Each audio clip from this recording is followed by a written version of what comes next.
So let's say you have a certain hobby that is completely different from any hobby that any member of your family has, or even any member of your community.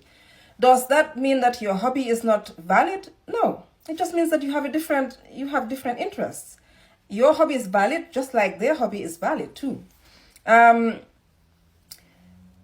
have been brainwashed a long time ago, since we were young, to, like I said, see certain things as valid and see other things as not valid.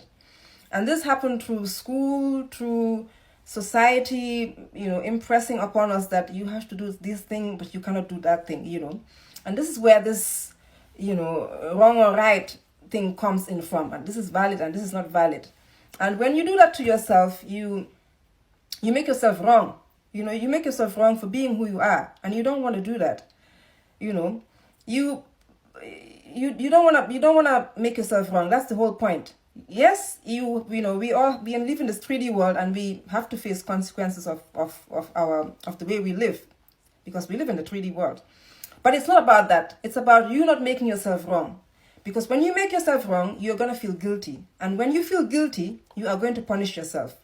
Whenever you feel guilty, you're going to find a way to punish yourself. And you don't want to do that. You don't want to, like I said, you don't want to make yourself wrong.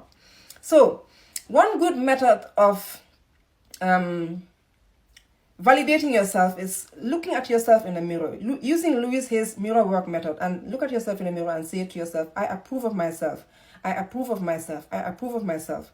And then get more specific, especially when you are doing something or when you've done something that you think is wrong. Quickly go to the mirror and say to yourself, I approve of myself doing this. I approve of myself doing this.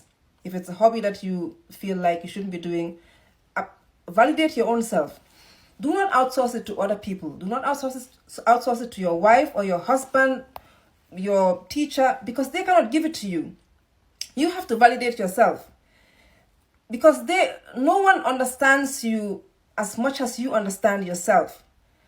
And this is also, it's kind of a way that's,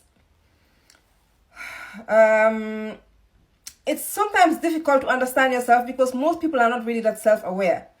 But deep down, you know who you are. No one can tell you how you are is wrong.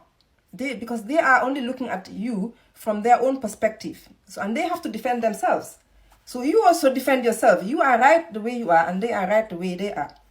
So, this is what I have to say about validation. Validate yourself. Learn how to validate yourself. It doesn't matter whether other people agree with you or they don't agree with you. You are valid.